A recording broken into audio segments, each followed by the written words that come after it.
사도들이 노임에 그 동료들에게 가서 제사장들과 장로들의 말을 다 알리니 그들이 듣고 한 마음으로 하나님께 소리를 높여 이르되 대주제여 천지와 바다와 그 가운데 만물을 지으신 이시여 또 주의 종 우리 조상 다윗의 입을 통하여 성령으로 말씀하시기를 어찌하여 열방이 분노하며 족속들이 허사를 경영하였는고 세상의 군왕들이 나서며 관리들이 함께 모여 주와 그의 그리스도를 대적하도다 하신 이로소이다. 과연 헤롯과 본디오 빌라도는 이방인과 이스라엘 백성과 합세하여 하나님께서 기름 부으신 거룩한 종 예수를 거슬러 하나님의 권능과 뜻대로 이루려고 예정하신 그것을 행하려고 이 성에 모였나이다. 주여 이제도 그들의 위협함을 굽어 보시옵고 또 종들로 하여금 담대히 하나님의 말씀을 전하게 하여 주시오며 손을 내밀어 병을 낫게 하시옵고 표적과 기사가 거룩한 종 예수의 이름으로 이루어지게 하옵소서 하더라. 빌기를 다음에 모인 곳이 진동하더니 무리가 다 성령이 충만하여 담대히 하나님의 말씀을 전하니라. 아멘. 바로 옆에 있는 우리 하늘비전 교회에 제가 처음 왔습니다. 우리 사랑하고 존경하는 우리 오영택 목사님께서 저희 교회에 오셔서 귀한 말씀 주시고 또 우리 성도들에게 큰 은혜를 끼치고 가셨는데 너무나 황송하게 또 저를 이 귀한 자리에 불러주셔서 또 함께 말씀을 나누고 또 은혜를 나누게 해주심을 감사하고 또 하나님께 감사와 영광을 돌립니다. 우리 주변에 있는 분들과 같이 한번 인사 나누고 함께 말씀 듣도록 하겠습니다. 주님의 이름으로 사랑하고 축복합니다.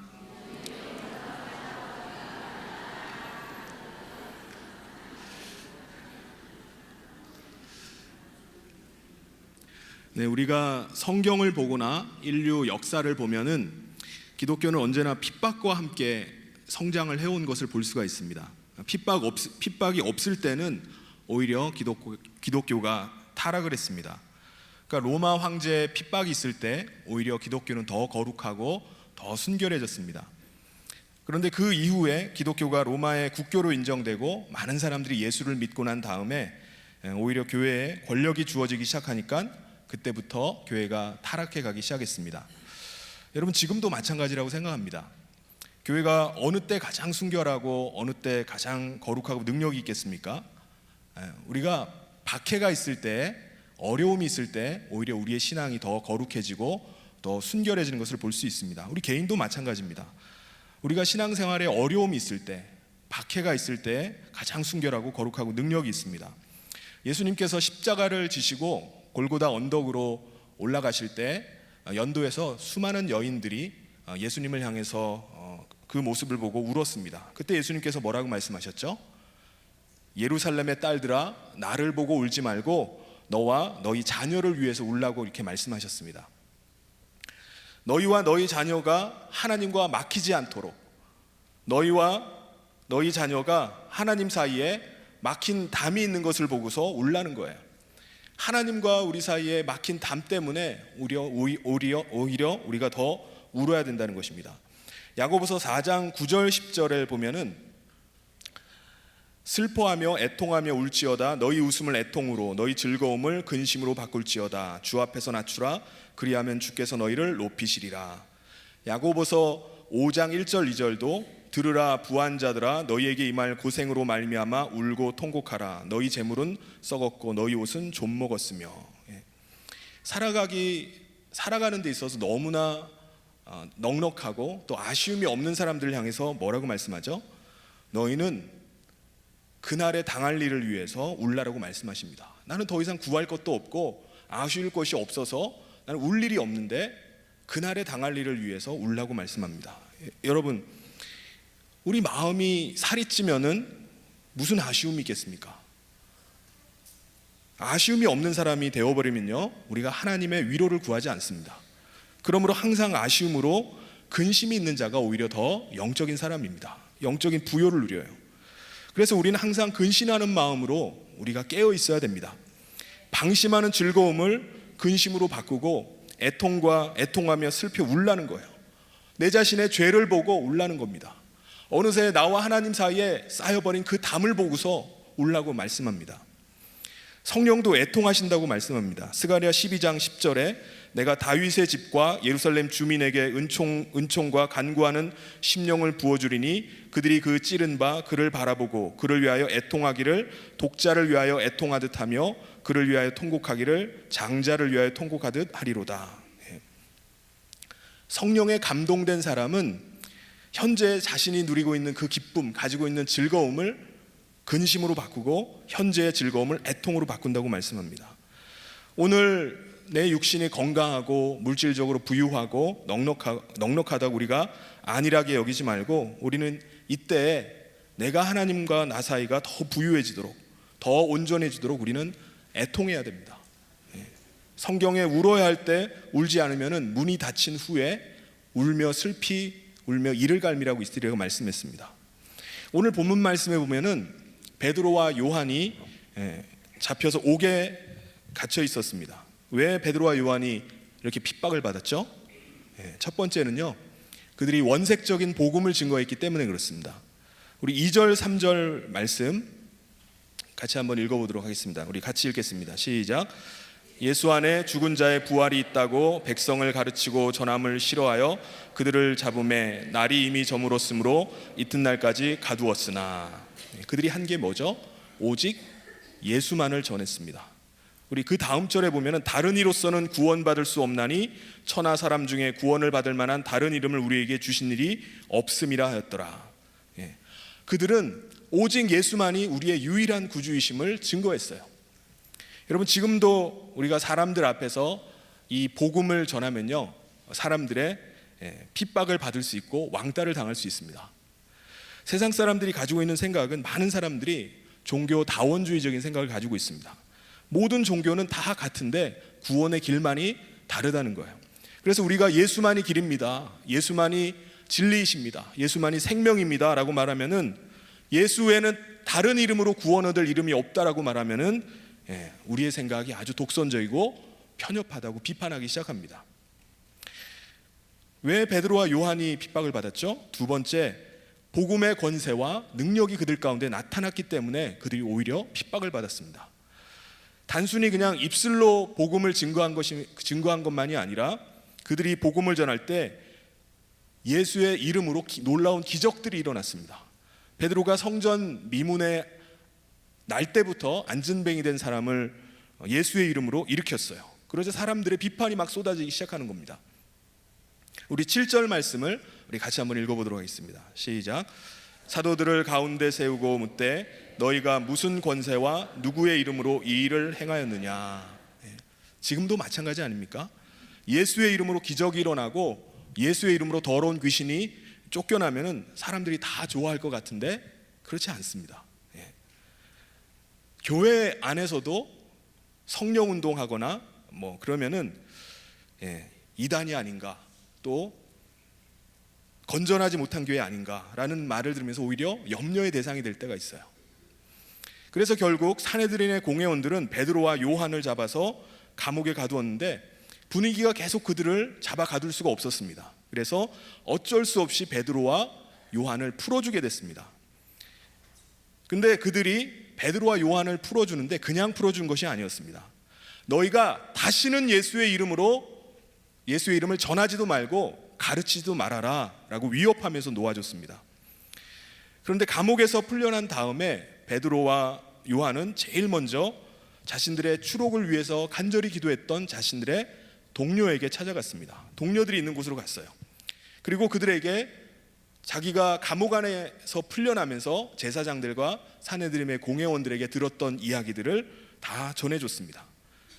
23절에 보면 사도들이 노임에 그 동료에게 가서 제사장들과 장로들의 말을 다 알리니. 이게 무슨 말이죠? 사도들은 지금 산헤드림의 공회원들이 이제는 복음 전파 금지령을 내렸습니다. 앞으로 만약에 우리가 예수의 이름을 증거하거나 예수의 이름으로 가르치는 일을 하면은 앞으로 더 많은 핍박을 받을 거라고 말했습니다 라고 전해준 거예요. 여러분, 베드로와 요한이 이렇게 산헤드린의 공회원들로부터 위협을 받으면서 이제 앞으로 나간 예수의 옛자도 꺼내지 말아라, 앞으로 예수의 이름을 전하지도 말고 예수의 이름 가지고 가르치지도 말아라 라고 하는 얘기를 전해줬을 때 이 성도들의 반응이 어떻습니까? 그래? 이거 이러다가 우리 공동체 완전히 다 무너지는 거 아니야? 나 그럼 이 공동체에서 나갈 거야. 탈퇴할 거야. 베드로와 요한을 또 원망할 수도 있었을 겁니다. 당신들이 안 잡혀갔으면 이런 일이 없었을 텐데 왜 거기서 성전 미문에서 그런 안진뱅이를 일으켜가지고 우리 공동체가 이렇게 어려움을 겪게 합니까? 하면서 베드로와 또 요한을 원망할 수도 있었을 겁니다. 그런데 그들은 그렇게 하지 않았습니다. 우리 24절에 그들의 반응을 한번 읽어보도록 하겠습니다. 시작. 그들이 듣고 한 마음으로 하나님께 소리를 높여 이르되 대주제여 천지와 바다와 그 가운데 만물을 지은 이시오. 그들은 두려워하지 않았습니다. 도망가지 않았습니다. 오히려 그들은 어떻게 했다고요? 한 마음이 되어서 하나님께 소리를 높였어요. 여러분, 이게 무슨 말입니까? 그들이 하나님 앞에서 한 마음이 된 거예요. 그리고 소리를 높여서 부르짖어서 기도하기 시작했습니다. 다시 말하면 그들이 합심해서 오히려 이 일을 계기로 기도하기 시작했습니다. 여러분, 합심 기도는 뭡니까? 합심 기도는 성도들이 주님의 이름으로 한 자리에 모여서 함께 한 마음으로 동일한 기도의 제목을 가지고 목소리를 높여서 함께 부르짖으면서 기도하는 것이 합심 기도입니다. 근데 여기서 중요한 단어가 몇 가지가 나옵니다. 뭐죠? 그들이 한 자리에 모였다는 거예요. 우리가 모여 있는 것처럼 한 자리에 모여 있고요, 또 한 마음을 품었다고 합니다. 그 다음엔 뭐죠? 큰 소리로 부르짖어서 기도했다는 거예요. 같은 자리에서 한 자리에서 한 마음을 가지고 큰 소리로 부르짖어서 그들이 기도했습니다. 여러분, 우리는 개인적인 기도를 할 때는 우리가 묵상으로 기도하기도 합니다. 집에서 뭐 밤 늦은 시간이나 새벽에 집에서 막 큰 소리로 기도할 수 있습니까? 요즘은 또 사람들이 소음에 굉장히 민감하잖아요. 그래서 집에서 만약에 그렇게 했다가는 아마 전도하기도 힘들고 또 이웃 간에 다툼까지 생길 수가 있습니다. 그래서 집에서 그렇게 기도할 때는 그 시간이나 뭐 밤 늦은 시간이나 새벽에 기도할 때는 우리가 묵상으로 우리가 기도하는 것이 필요합니다. 그런데 우리가 교회에서 모여서 기도할 때는 어떻게 해야 됩니까? 한 마음으로 동일한 기도의 제목을 가지고 우리가 기도할 때는 부르짖어서 큰 소리로 우리가 기도해야 됩니다. 여기서도 하나님께 소리를 높였다고 이렇게 말씀합니다. 여러분, 합심 기도는요, 단순히 그냥 큰 소리만 지르는 그런 통성 기도는 아닙니다. 마음이 하나가 되어서 우리가 같은 기도의 제목을 가지고 한 마음으로 부르짖어 기도하는 것이 합심 기도입니다. 우리가 때로는 묵상으로 기도해야 될 때가 있죠. 내가 정말 하나님 앞에 하나님의 음성을 듣기를 원하고 잠잠히 주님의 음성을 기다려야 될 때도 있어요. 하나님께서 말씀해 주기를, 내 마음에 감동해 주시기를 기다릴 때도 있습니다. 그때는 우리가 묵상으로 기도하죠. 그런데 우리가 교회 한 자리에서 모여서 기도할 때는 소리를 높여서 합심해서 기도해야 됩니다. 내 입을 넓게 열라 내가 채우리라 말씀했습니다. 여러분, 합심 기도는요, 파괴력이 있습니다. 합심 기도는 능력이 있습니다. 오순절 마가의 다락방에서 있었던 성령의 역사도 초대교회 성도들이 다 같이 한 자리에 모여서 합심해서 기도할 때 성령이 임하는 역사가 일어났습니다. 감옥에 갇혀있던 베드로가 있었던 그 감옥 문이 열리면서 천사의 인도를 받은 것도 어떻게 한 거죠? 성도들의 기도가 있었어요. 성도들이 모여서 한 곳에 모여서 그들이 합심해서 기도하는 가운데 천사를 동원시키는 일이 있었습니다. 여러분, 혼자 기도하는 것도 중요합니다. 그런데 더 중요한 것은요, 합심 기도입니다. 그래서 예수님께서 마태복음 18장 19절에 이렇게 말씀합니다. 우리 같이 한번 큰 소리로 읽어보겠습니다. 시작. 준비가 안 됐나요? 그 사이에 제가 물 좀 마시려고 그랬는데, 제가 읽어보겠습니다. 진실로 다시 너희에게 이르노니 너희 중에 두 사람이 땅에서 합심하여 무엇인지 구하면 하늘에 계신 내 아버지께서 그들을 위하여 이루게 하시리라.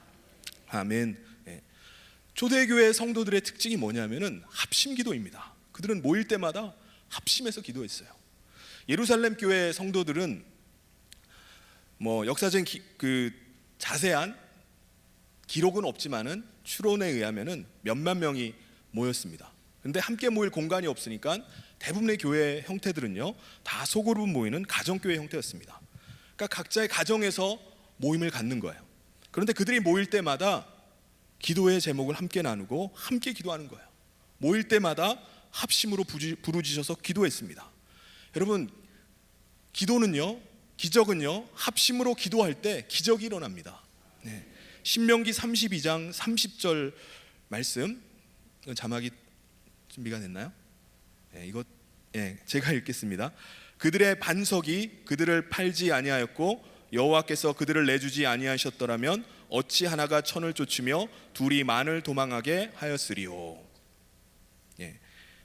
합심 기도의 능력은요 기하급수적으로 나타난다고 말합니다. 모세가 당시 이스라엘 백성들에게 하나님의 놀라운 은혜를 설명을 하는데 논리적으로 보면 안 맞는 말을 하고 있어요. 이게 뭐라고 말하죠? 논리적으로 생각하면 한 사람이 1000명을 물리칠 수 있다면 두 사람이면은 2000명을 물리쳐야 됩니다.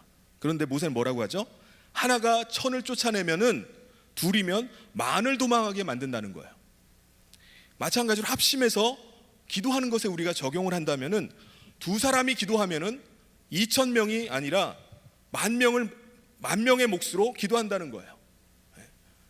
두 사람이 합심으로 기도하면은 두 사람만이 기도하는 능력이 나타나는 것이 아니라 네 사람이 기도하는 능력이 나타난다는 겁니다. 이것이 바로 합심 기도의 위력입니다. 그러니까 오늘 우리가 많은 우리 성도들이 함께 모여서 금요 기도에 함께 기도하면 어떻게 되겠습니까? 우리가 한 마음을 품고 우리가 기도하면요, 지금 모세가 얘기했던 대로 놀라운 하나님의 위대한 역사가 나타나지 않겠습니까? 이것이 바로 합심 기도의 능력입니다. 그래서 우리가 금요 기도회를 갖는 거예요. 우리가 온 성도들이 함께, 내가 각자 기도할 수 있죠. 소그룹으로도 기도할 수 있지만 온 성도들이 다 한 마음이 되어서 같은 장소에서 목소리를 높여서 우리가 함께 기도할 때 놀라운 하나님의 능력이 나타납니다.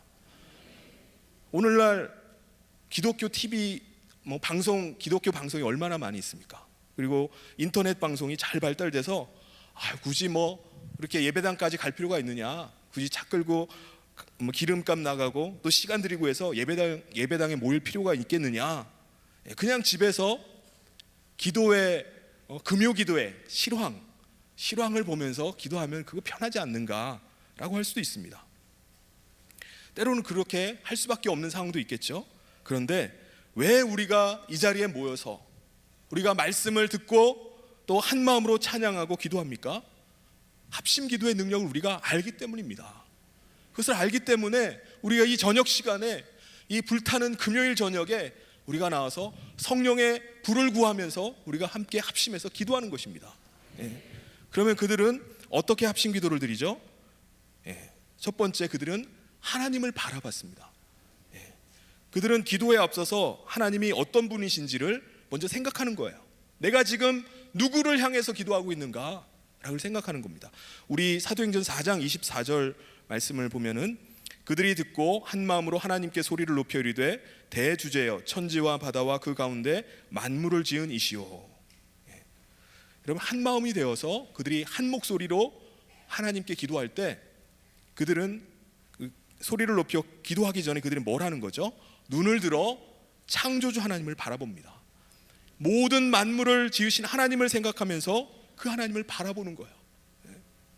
우리가 기도드릴 대상이 누구죠? 하나님이십니다. 하나님은요, 천지와 만물을 창조하신 하나님께 우리가 기도하는 거예요.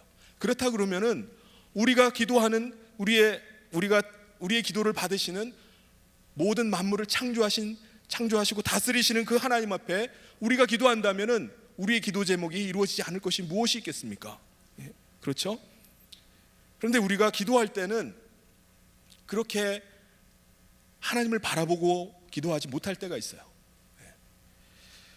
기도할 때는 우리가 말로는 천지의 주제이시오 모든 만물을 창조하신 하나님 하면서 우리가 말은 하지만은 사실 우리가 기도하면서 바라보고 의지하는 하나님은 그런 하나님이 아닐 때가 있어요. 하나님은 어떻게 이 내 감기 하나도 해결하지 못하시나, 타이레놀보다 못하신 하나님 같아. 우리가 그런 하나님을 우리가 바라보면서 우리가 기도하고 있다면 아마 우리의 기도도 아마 째째해질 겁니다.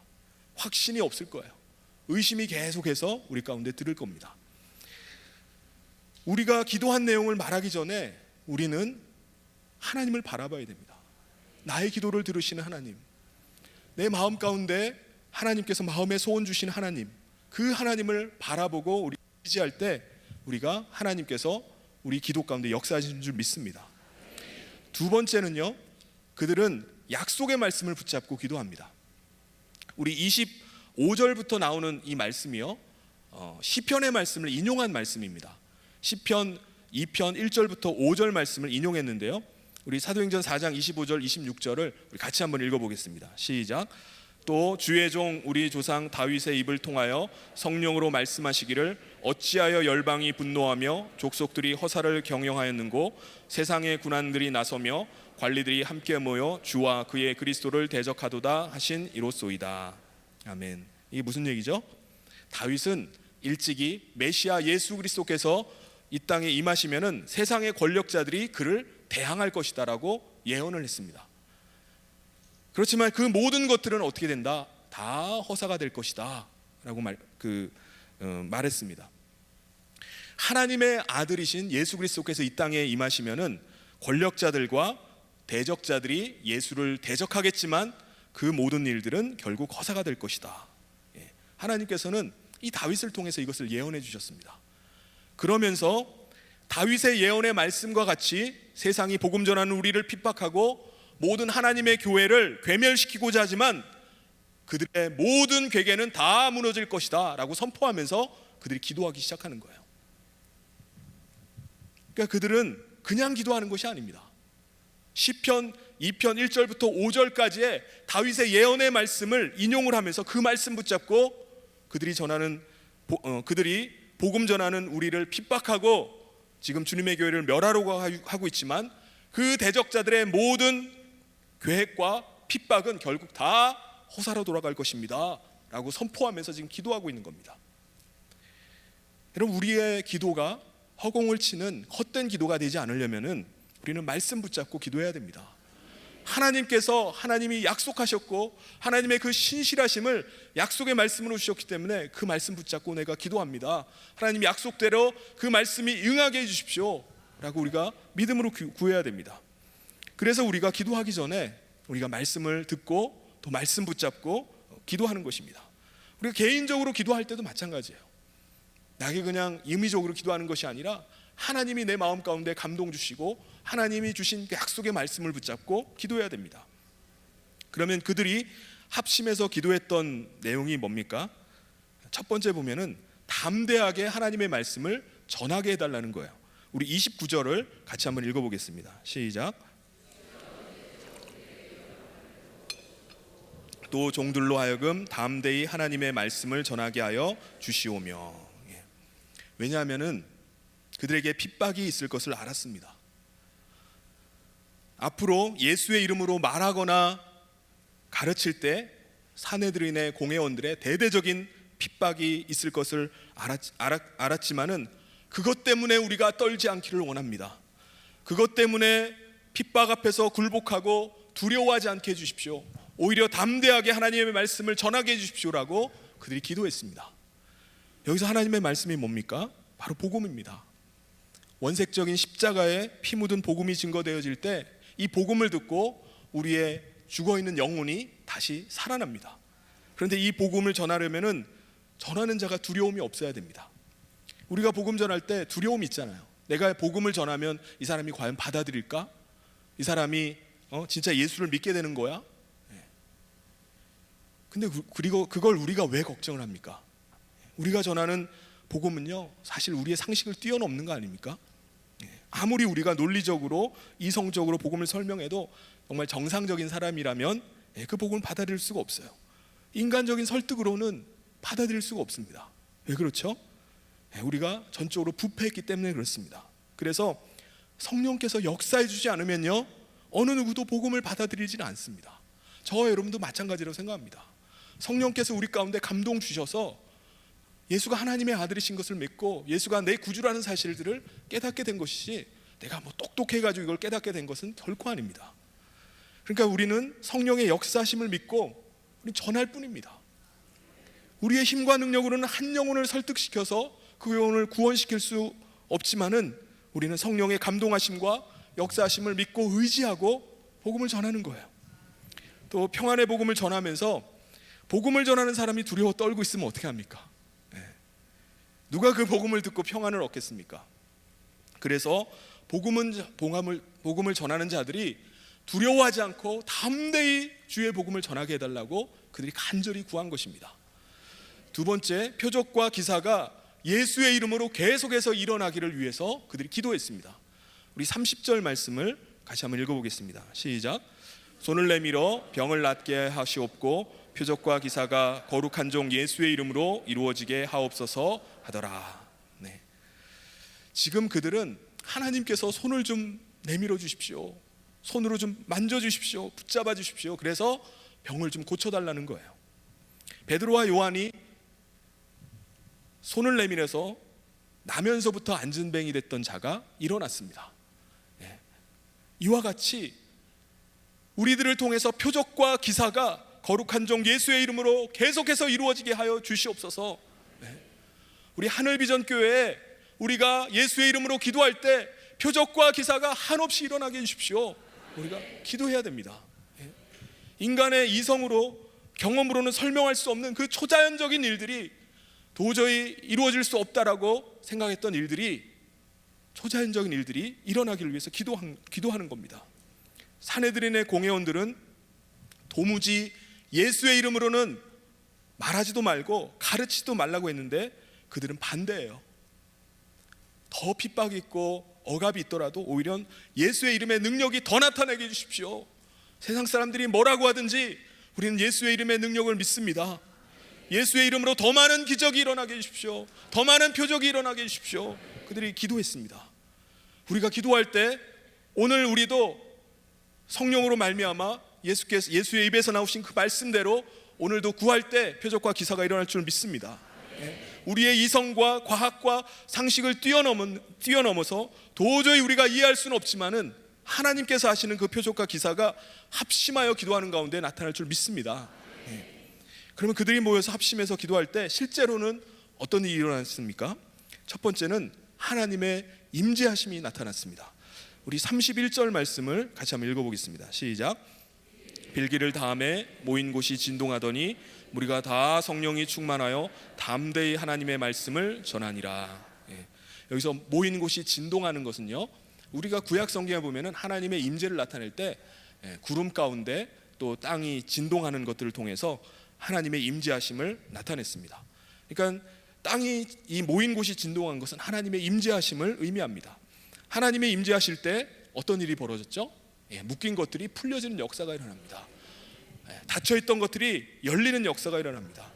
우리가 합심으로 우리가 기도할 때도 이 기도회를 통해서 어둠의 권세들이 우리를 묶고 있는 것들이 풀려질 줄 믿습니다. 우리가 닫혀있던 것들이 열려지는 역사가 일어날 줄 믿습니다. 우리 금요 기도회가 단순히 그냥 우리의 마음의 소원과 우리의 욕구만 이루려는 기도회라면은 어떻게 보면 이방 사람들과 같이 기도하는 세속적인 기도가 될 수도 있습니다. 그런데 우리가 정욕으로 구하는 것이 아니라 하나님의 나라와 그 의를 위해서 구할 때, 정말 가슴을 치면서 이 민족을 위해서 우리가 기도할 때, 우리 교회를 위해서 기도할 때 우리 모인 곳이 진동하는 하나님의 임재의 역사가 일어난 줄 믿습니다. 둘째, 그들이 성령 충만함을 받게 됐어요. 우리 31절에 아까 읽었던 말씀에 빌기를 다음에 모인 곳이 진동하더니 우리가 다 성령 충만하여 담대히 하나님의 말씀을 전하니라. 단순히 땅만 진동하고 끝났다면 무슨 의미가 있겠습니까? 그들이 다 하나같이 모여있던 사람들 모두가 다 성령 충만함을 받았습니다. 그리고 성령 충만한 결과 그들은 다 담대히 복음을 전했습니다. 여러분, 성령 충만 받은 증거가 뭐죠? 뭐로 성령 충만 받았다는 걸 압니까? 담대히 복음을 전했다는 거예요. 내가 성령 받고 난 다음에 다른 많은 변화들이 있지만 복음을 전하고 싶은 거예요. 다른 영혼을 나와 같은 예수 그리스도의 생명을 갖게 하고 싶은 거예요. 세 번째, 그들의 욕심이 사라집니다. 우리 32절을 같이 한번 읽어보도록 하겠습니다. 시작. 믿는 무리가 한 마음과 한 뜻이 되어 모든 물건을 서로 통용하고 자기 재물을 조금이라도 자기 것이라 하는 이가 하나도 없더라.